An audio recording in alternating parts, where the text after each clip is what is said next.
Oh, it's good to have everybody this morning.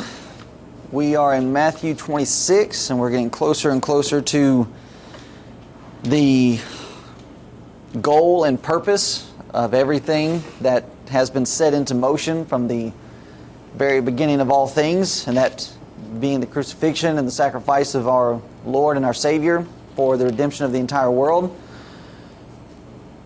But before we can get to that, we've been studying some very difficult days that Jesus has been going through, and it's only going to get harder as we move forward. And really, as we're thinking about this, to describe this as difficult days is truly an understatement. There really is no way to properly describe what it is that Jesus is going through, not just physically, but also emotionally, as he gets closer and closer to the false accusations, the false trial that he's going to go through, having everybody to desert him and to be beaten and murdered at the end of all of that. But when we're considering what is transpiring in this, we need to make sure that we are watching the main character in all of this. There are several different names that are thrown out throughout chapter 26, moving into chapter 27, and the trial and the crucifixion. And they are all coming in as supporting characters of the narrative and the events that are happening. And there are things to notice about them, but most importantly, we need to stay focused on this.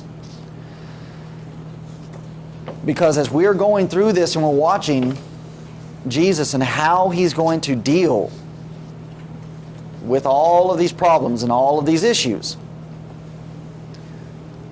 all of the things that frightens every single person in our lives, Jesus is going to face from 26 into 27. And we can learn how to face these fears just as Jesus does. We are going to find and we're going to take note of the attitude of confidence throughout everything that Jesus is going to face. From 26 to 27, Jesus will be faced with the disapproval and the rejection of the people. The multitudes that just a few chapters before, just a few days before, were shouting, "Hosanna, Son of David." What does Hosanna mean? Save us now. Save us now. Here we are in 26, going into 27. What will that same crowd be shouting? Crucify him. That's devastating. But we can learn from this. Jesus is going to face false accusations. Okay? There will always be people trying to drum up something so as to try to misrepresent us. Because what we're doing, we're striving to do what's right and what's just. And people that do not like the light, that hate the light, that want to be in darkness, what will they try to do? They will try to find any type of way to discredit and to tear you down. They did that to Jesus, and we can learn from what he went through on how we can handle that. And then ultimately, Jesus was failed by his friends. Those closest to him were the ones that ended up deserting him in his darkest hour.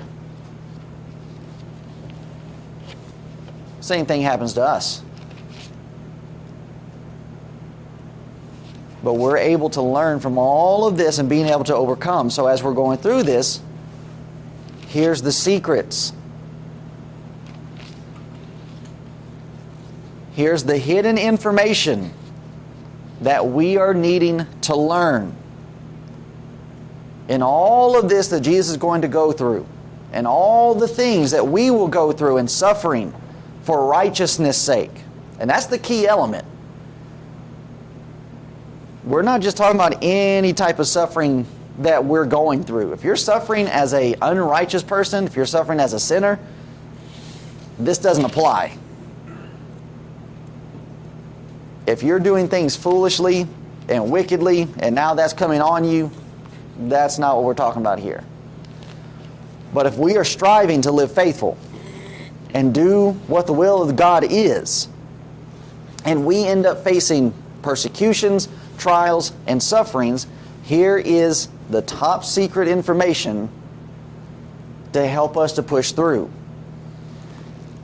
And that is that no matter how dark the days or how difficult the road that we're traveling at the moment, right or truth is always victorious.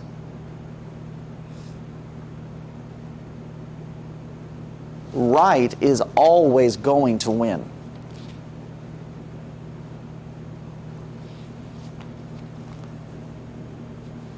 And right always wins, even when the outcome is not what we think it should be.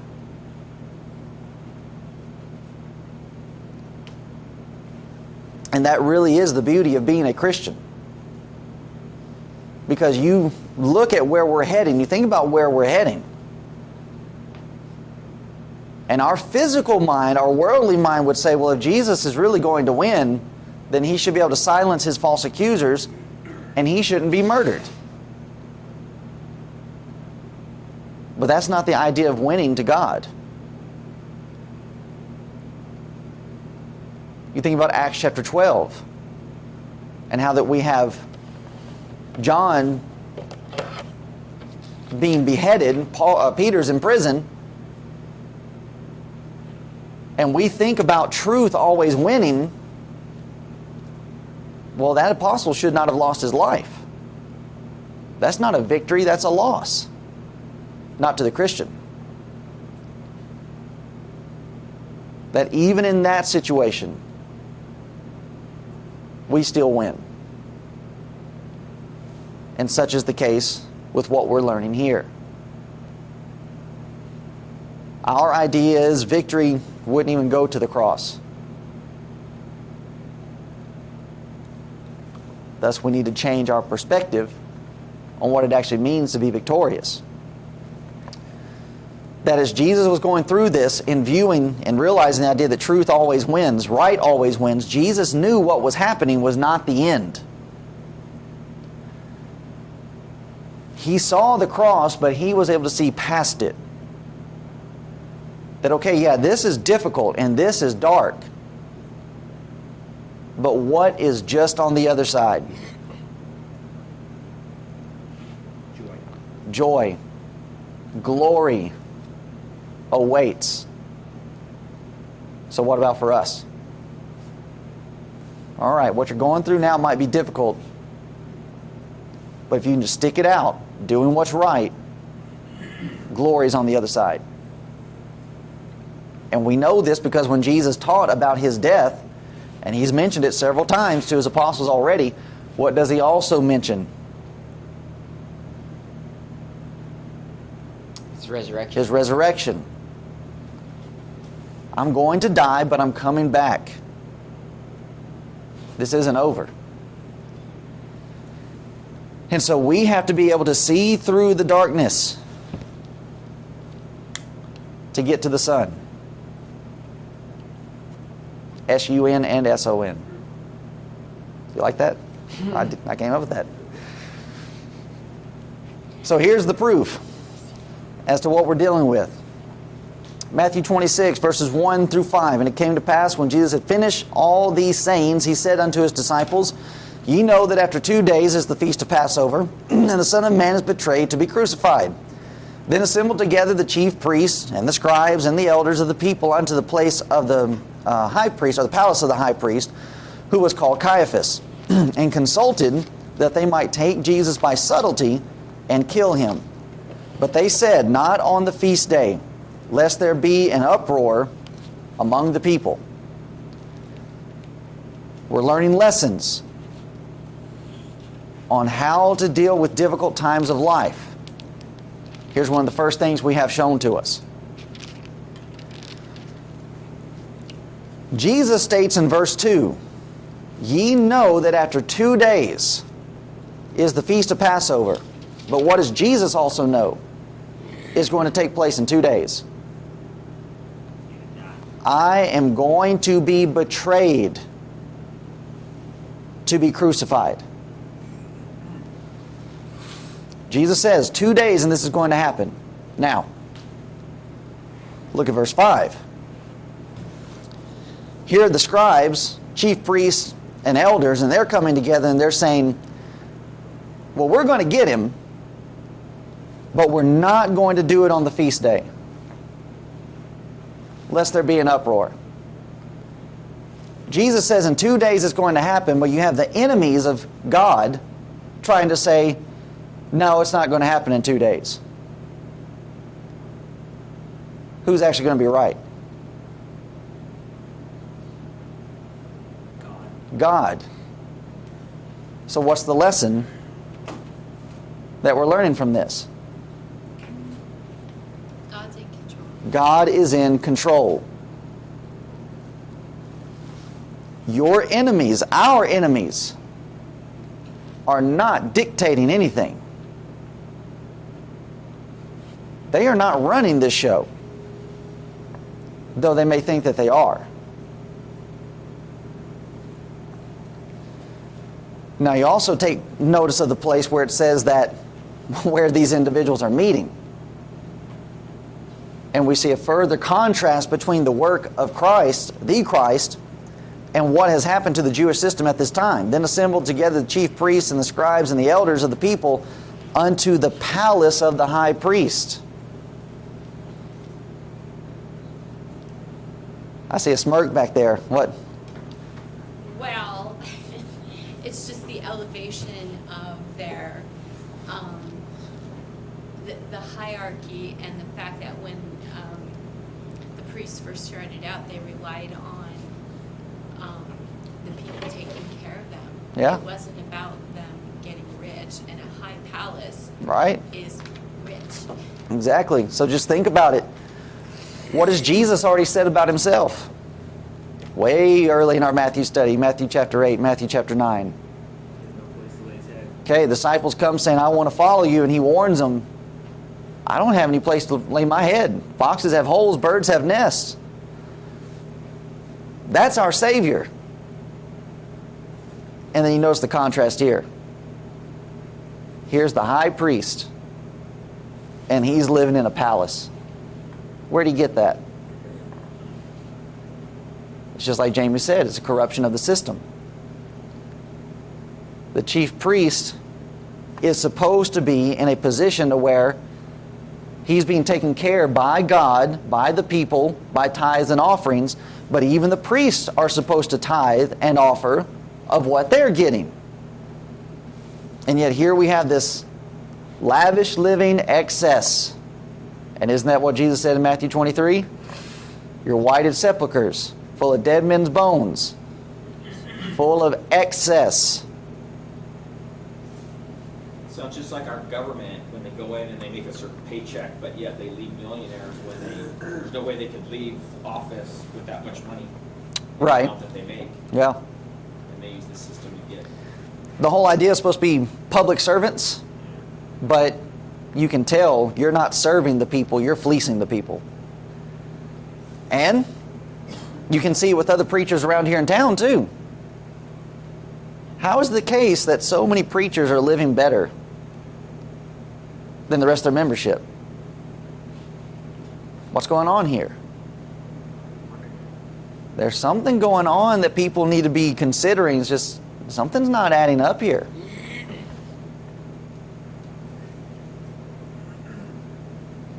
And especially when it just comes down to the, like, we really are in such a difficult spot in our day and age just because we were born in the United States. And that now we have pictured in our minds as to, well, here's what the standard of living is supposed to be. But it's really not. It's because we have ourselves gotten into a form of excess. So much of what is surrounding in our country is based upon excesses. And that people are just no longer living within their means. So even as we're thinking about, this school bond that's being pushed out there, all that is feeding into the problem of excesses. Well, we need to have this for the kids, and this for the kids, and this for the kids. Who says? Throw them outside. I mean, our country, one of the greatest countries that's ever existed, was founded upon people that went to one-room schoolhouses.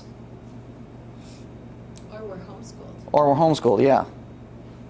That doesn't always work. Yeah, you can see the results. yeah. There's some evidences that may not be too good. But then here we are today, and it's just like, no. If we want our kids to succeed, they've got to have all this stuff. Baloney. All that is flashy stuff. But then also, with having to give into that type of mindset, what does that then do to the home structure? What they're wanting to do is increase our taxes, which means Somebody has to leave home and go work. somebody has to leave home to go to work. The plan. And there's a constant circle of, well, I've got to be away from home. I've got to go to work so as to be able to produce all this stuff, produce all this stuff, produce all this stuff. And it's stuff we don't even need. So we don't need to be in excess. Yeah. Boo. And that's tough. But here's the contrast. Here's the chief priest, high up in his palace. Just as Jamie said, that's not how it was from the beginning. You see the high priest, as he was going about doing his daily routines, supposed to be very modest. Everything that he was getting was off of a portion of what the people were giving to God. And just how do you take that and now you've built it into this? It's a corruption of the system. It's a recognition of a commodity. Oh, people want religion.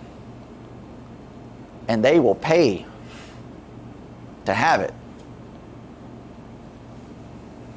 It's not how it's supposed to be. So that's just a minor footnote on where we were heading, but it will play into another point that we're going to bring up when we get to Judas. So don't forget this. Okay? All right, so we're looking at this and we're seeing who's actually in control. Jesus says 2 days this will happen. The enemies say no, it's not. So we learn in the midst of trouble, the enemies thought they were in control. But they're not. When we are compassed by enemies, have faith that they're not running the show.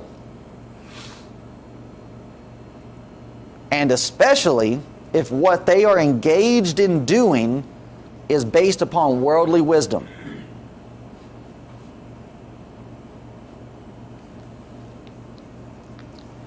But also, as we're considering these points, this also proves that the crucifixion was not a plan B.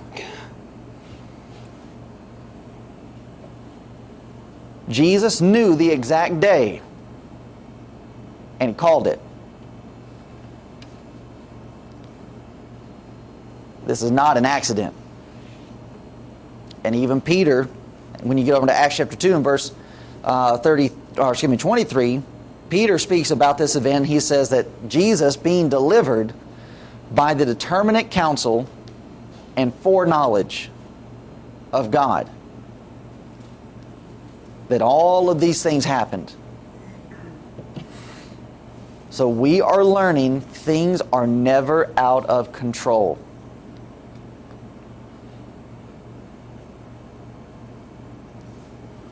And you can see that all throughout the scriptures. You go back into the Old Testament, and Israel is being brought out of brought out of Egypt. There's an exodus out of Egypt. They're exiting out of Egypt, And they're being told, hey, everything's going to get better. Everything's going to be fine. We're going to a land that flows with milk and honey. And then what's the obstacle they get met with? Hunger. Not yet. A sea? The Red Sea. And what do the people start doing? They start panicking. We're gonna die. And then Moses has to stand before them and say, be still. Calm down. It may look like the enemy has the upper hand, but they're not in control. So just be patient. And just wait for it to play out like it's needing to. But then we're considering, as we have been throughout our entire study of the book of Matthew, we've been putting a great deal of emphasis on attitudes, motivations of people, and why they do things that they do, and just how important that is to making sure that we are going to be faithful to what God says. Now, just look at the attitude and the motivation. The scribes, elders, and the chief priests then assembled together. The chief priests, scribes, the elders of the people. These are the religious elite. These are the who's who of Bible knowledge. Unto the palace of the high priest, who was called Caiaphas, and consulted that they might take Jesus by subtlety and kill him.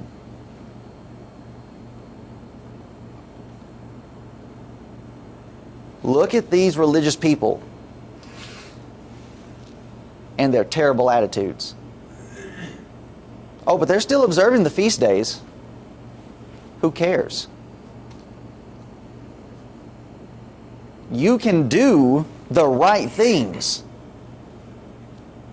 But if you're not doing it for the right reason, and you're not doing it with the right motivation, that is not pleasing to God.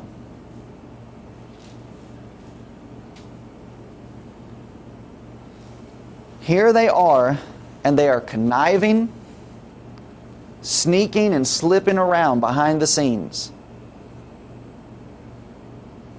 And just picture the cruelty.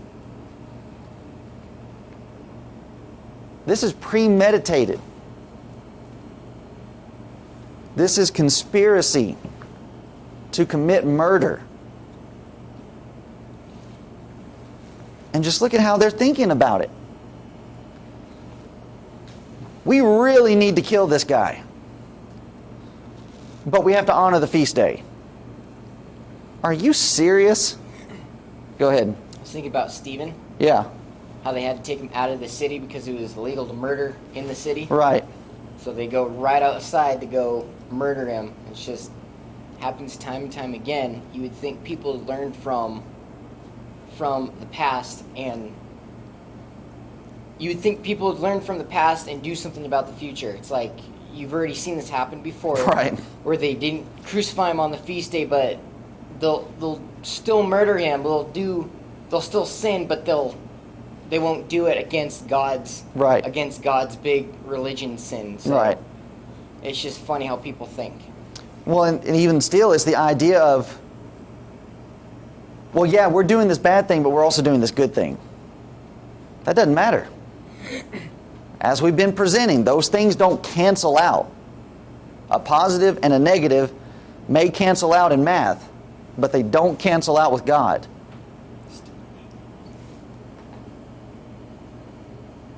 And thus we have again illustration of what Jesus was saying about straining at gnats and swallowing camels. You have your priorities all out of whack. And to think that God is going to honor you over here while you're doing this wicked thing over here. So this is what they're thinking. We need to kill him, but hey, we got to honor this feast day. You have already dishonored the feast day by what you're doing here. This is 2 days before. You're already guilty. You're already filthy. There's no point in even trying to go through this.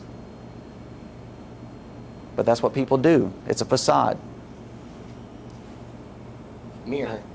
I would just You've already remark- said, well, let, I would just remark and say that it just shows how out of touch they are with who they're serving. In the sense that they're going through the motions of all of this, but they don't recognize their lack of wisdom by not applying the right motive to all of the knowledge that they have to do the right thing for the right reason. They don't know God. At this point, they Yeah. don't care to know God. yeah. It's just something they do. And what's really wild about it, like with everything that you pictured there, with there was a key phrase that you said. And I can't remember exactly what it is, but ultimately it attaches back to idolatry. They don't know God, and that their motivation's not for Him. So if your motivation is not for Him, who's your motivation for? Mammon. All right, mammon, money, which ultimately comes back to self. So they have become their own idol. They become their own God. And you can see that with the chief priest being in a palace. Oh, that's where kings, that's where gods dwell. Now, what's wild about that is we have connected so much of this back into the Old Testament, where a lot of the same language with judgment and condemnation is being mentioned on Israel. And the reason, one of the primary reasons why, was because under the Old Testament system, they were idol worshipers. They worshiped Baal. They worshiped Molech and the different gods, little g gods of the Canaanites. And God says, I'm going to punish you for that. All right? Now, when they came out of captivity, guess what they got rid of? Figures. They got rid of the figures. They got rid of the stone and the wood and gold and silver images and removed that idolatry out of their lives. But did they remove idolatry from their lives completely? No. They became their gods. Something. Well, I would just say, when you say called out of captivity, is it Egyptian captivity? Because Well, yeah, even- they're tossing away their gods and things like that. Yep. But then they turn around the second Moses leaves and convince Aaron to build them a calf. That's right. And so even with that, that's another point of panic. When it should be, well, hold on, let's wait and see what's going to happen. You know, God's taking care of us all this time through. I mean, we just came through the Red Sea. And Moses has only been in the mountain 40 days and 40 nights. I mean, good night. Let's see what's going to happen. But no, panic, fear sets in, and you overreact. And Also, the way they were guided with the pillars. right, yeah. Fire and stuff. Yeah, so what if Moses is gone? That doesn't mean God is gone. God is still leading you out. And if He raised up Moses, why wouldn't He raise somebody else up? Which we see He does with Joshua. They view God physically. That's right, because it's all about, we are physical, therefore we need that material to be in front, to go.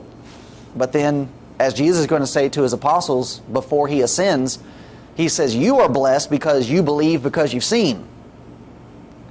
But then what does He say about those who believe Those in, who haven't seen, Yeah. still believe. that we're actually greater than them?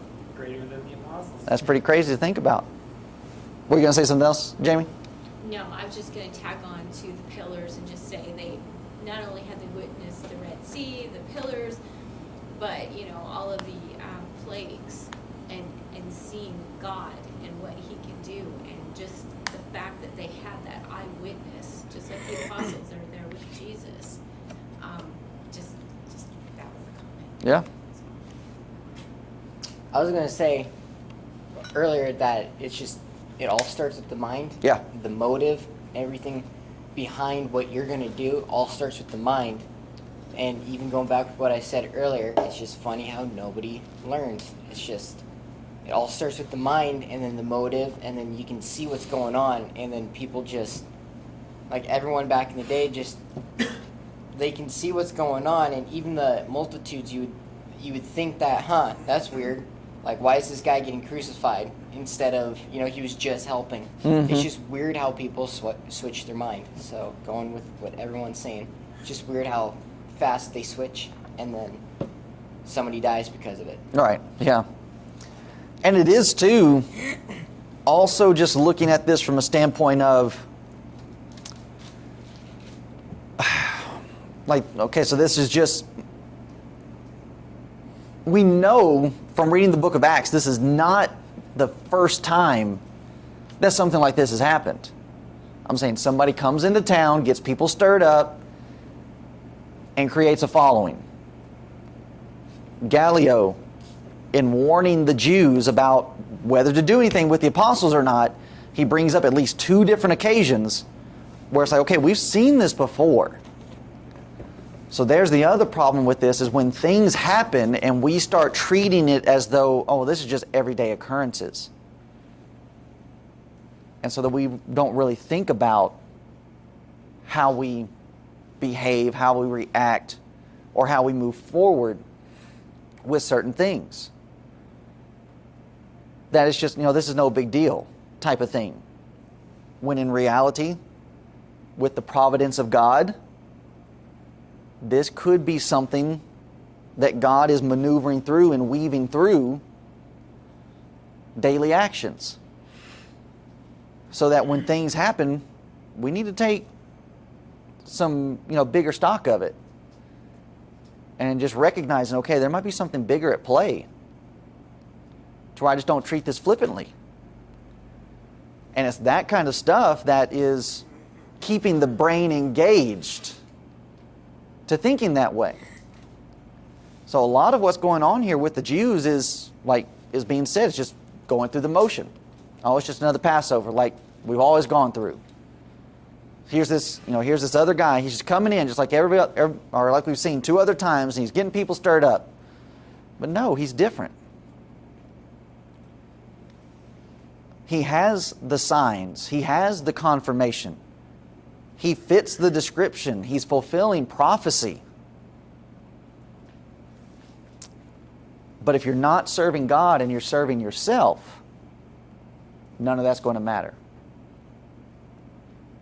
You just push all that to the side and you start going after what it is that you want. And then you'll go to these kinds of extremes to even try and get it. So now, as we're looking at these religious people of the past, and we're now with religious people today, here we are assembled on this Lord's Day. But what did you do in the days leading up to this that might possibly dishonor it? What we're looking at with the Pharisees and the Sadducees is not beyond anything that any one of us is capable of doing. The reason why Christina and I are here is because this kind of stuff was going on inside the church. Subtlety, conniving, and trying to destroy.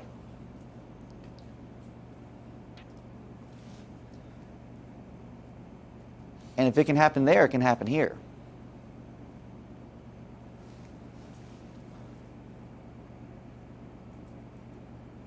They consulted, conspiring. This is a secret meeting that's taking place. Behind the scenes in a dark room somewhere. And we're being told about it. What's the aim? We're wanting to kill him.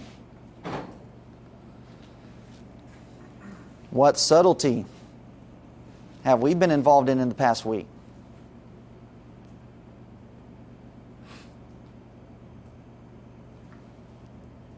Of conspiring, undermining, and we don't need to build it up in our heads. Oh, no, that's just impossible.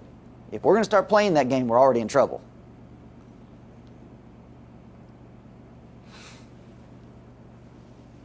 Here are individuals that have a desire to hurt instead of trying to help.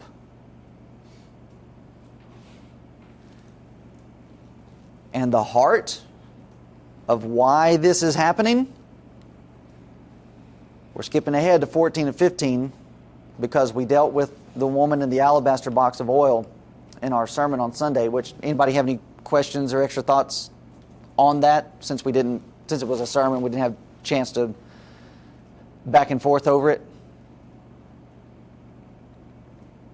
Just like to point out again that Jesus in verse 2 is saying, I'm going to be handed over for crucifixion, and the disciples Yeah, it's going just over their head, and she caught on to it before any of them, Mhm. yeah, preparing you for burial. Which I would put a little bit of nuance onto that in viewing how the apostles actually react, I don't think they missed it. And I'll elaborate on what I mean by that when we look at something from Luke's account. I think they understood, okay, yeah. They're still being selfish about their own desires. Exactly. They are going to end up arguing about, well, who's going to be the greatest? Okay, yeah, you're leaving. Okay, we get it. Who's going to be second in command? Honestly, that's what you're focusing on in this? And that's who they were looking to. Exactly. That's their examples. Here are the chief priests, Pharisees, and how do they behave? Now, Jesus already said, you're not going to do that in my kingdom. That's how the Gentiles behave. You're not going to do that. It's just taking time to sink in. Now, okay, yeah, so good point. Anybody, anything else? That alabaster box, Judas? I was just thinking, you think the disciples or the apostles were thinking, because the Pharisees and Sadducees are doing all these horrible things, that once I'm that second in command, I'm going to get you back. Right. That mindset of, all right, whatever, yeah, Jesus is going to die, but you know what? When we come, you better watch out. Okay, and All we... your ears are getting chopped off. Yeah. So we can see that with Peter, that he draws the sword, but we can also already have that illustrated for us in Luke's account, I believe it is. Jesus went into Samaria. The Samaritans didn't want to receive him. And what did John and Mark end up saying about that situation? Let fire come down and destroy them. He went back to Elijah and the prophets of Baal, and they said, let us call down fire from heaven that they will be consumed. So that tells you right there where the thinking of the apostles were. Yeah, when we're in charge, oh buddy, payback is sweet. And that's what, but as we're saying, that's what they are seeing all around them. They're under Roman oppression. Their religious leaders are also oppressing them. And that usually is the tendency of people that are being oppressed, that when they become in charge, what should they remember? And this is the problem with Israel also. God warned Israel, when you come out of Egypt, you do not abuse the stranger. Why would they have to be told that?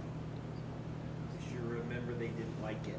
You remember what it was like being in Egypt, so that when you get in charge, you do not behave like the Egyptians did. But isn't that the tendency? You got somebody who's been underneath all this time, and now they come to be in charge, and they start doing the very things they did not like. Bad influencers. Part of that's because of bad influence. Just, okay, this is my picture of leadership. This is what I think it looks like, and that's how I'm behaving. Other times, it's because of grudge. And it's like a lot of times that's what you see with a lot of police officers. What do they say about police officers that have the tendency of being bullies and flexing their authority? If you listen to any of the videos, oftentimes you'll hear the person in question, you were picked on in school, weren't you? And thus that's the reason why you're acting this way. Because now you've got a little bit of authority, and all that time you were picked on, and now you get to be be the bully. When it should be the other way around. Man, I remember what it was like being handled like that. And I don't want to do that. There are so many things at play when we really start thinking about this and start breaking it down. There are a lot of motivations that are happening here, and the motivation is being proven by the fruit. Here's another motivation. 14, then one of the 12, called Judas Iscariot, went unto the chief priests and said unto them, you need to circle it, underline it, do whatever it is that you're doing in your notes to make sure that you catch this point. What will you give me? And I will deliver him unto you. And they covenanted with him for 30 pieces of silver. And from that time he sought opportunity to betray him. Just look at the contrast from the woman that we studied last week to now here we are again with Judas.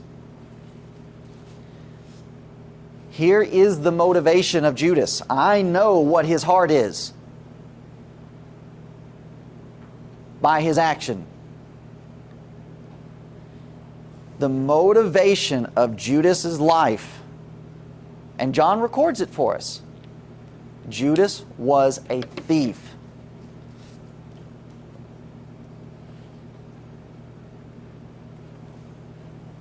And Judas would even be involved in saying good things so as to cover up his bad motives. Just as we've said, people use religion as a mask to try to cover up who they are. We better make sure we're being genuine. Because eventually the real us is going to shine through. And it's all based upon saying one thing and then doing another. But here's the life of Judas. He lived a life of what can I get? Instead of a life that says what can I give? The woman with the oil, she lived that life of what can I give to Jesus to comfort him at this time. And here's Judas that says, what can I get so that I can hurt him during this time? Now, we need to ask ourselves the question, what is my life like? Am I like that woman of oil that says, I want to live a life that's in service and focused on what I can give? Or am I living a life that's like Judas, that's focused on what can I get? And getting does not have to be physical. It does not have to be material or financial. With the chief priest, what's his desire? What's he wanting to get out of this? Status. I want power. I want influence. I want leadership. And he's going the wrong way to get it. Can I get my way? How can I get in charge? How can I have people listen to me and follow me? The life of Christ and that woman with the memorial, for as long as the earth stands and this gospel goes out, are contrast to this. Judas's life was self-centered. Me. What will you give me? And the religious leaders were just as materialistic and just as selfish as Judas was. We will buy what we want done. Doesn't matter if it's right, regardless if it's right or wrong. This is what we want to happen, and we will make it happen. Determined to have their own will by buying.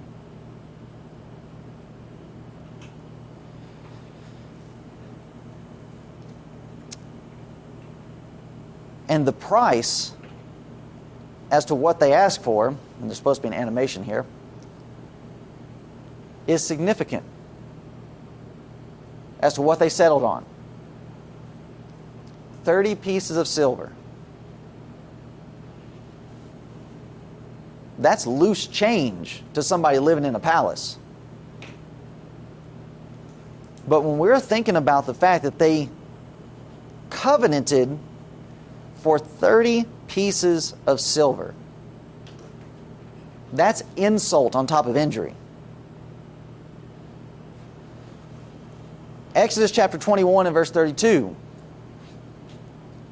According to the law of God, if the ox shall push a manservant or a maidservant, he shall give unto their master 30 shekels of silver, and the ox shall be stoned. That is the price of an animal that is not good for anything but slaughter.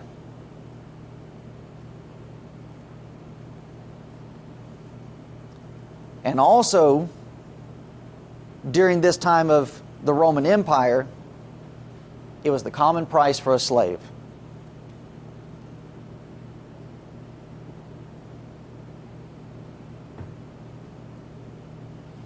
So what's the message that they're sending about what they think about the Son of God?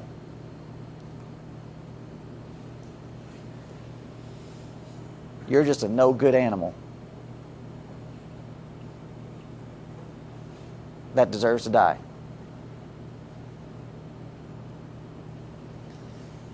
So at this time, the price of one Jewish coin, one Jewish shekel, would equal to, not to today's standard of currency, because we are definitely down, but during the time frame of the commentaries that I was reading, one Jewish shekel would equal to about 50 cents. All right? We got some bank tellers in here. What's 50 cents times 30?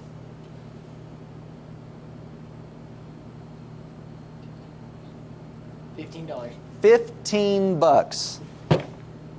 And he's not even a bank teller. What was one Jewish shekel? One Jewish shekel. So reading the different commentaries, which they are early 1900s, mid 1900s, so they're calculating the Jewish shekel to that time frame of our currency would have equaled to about 50 cents.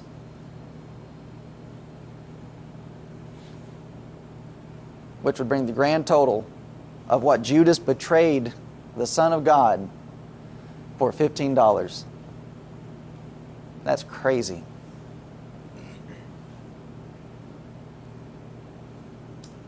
In this time period, to put it just right now, that's Yeah. less normally than an hour of work that most people work. Mm-hmm. Isn't that 2 coffees at Starbucks? Well, I was just about to say, $15 won't even get you how much in gas? To pump 7. Yeah.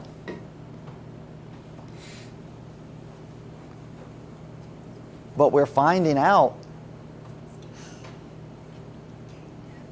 again, just how people think. How little people think of the Lord. And by what little amount they will sell him out. So just think about it today. This is what Judas was willing to betray the Lord for. Why did he settle for so little? That's just...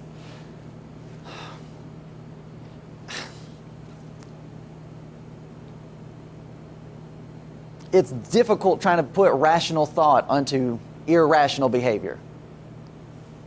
But if Judas is the kind of thief that is being depicted as, it's almost like a klepto. And that he's just on his next fix. So you just think about a drug addict. And that they will steal and they'll rob, but then they'll just end up selling it just for a couple of dollars. Why? Well, I just need to get this little bit so I can get to my next thing. And it's almost what we have depicted here. He is so consumed by this that it doesn't even have to be some exorbitant amount. Even just getting $15 and it's just, oh, what a rush.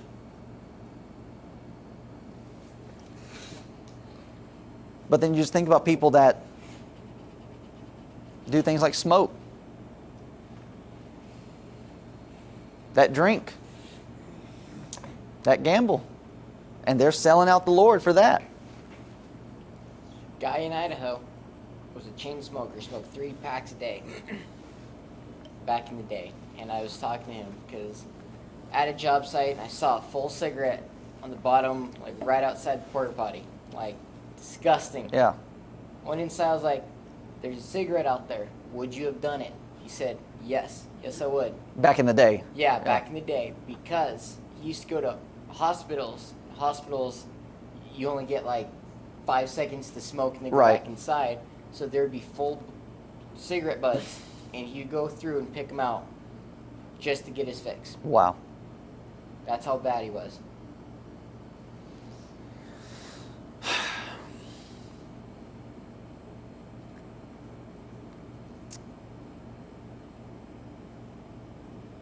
But this, so yeah, like that kind of mindset, that kind of attachment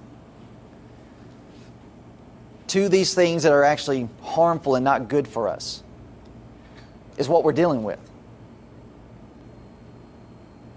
As we're dealing with people out in the world, but it's not just people out in the world, this is Judas. He's one of the 12. To where we need to examine ourselves, and it's just, okay, what is it that I'm attached to?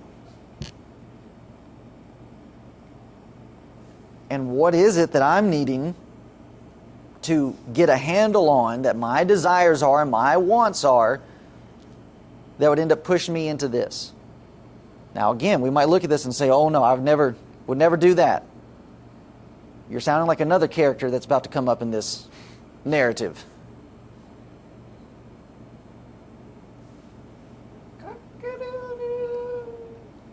But as we're reading about this and we're making the application, this is what is preparing us for when these type of situations arise.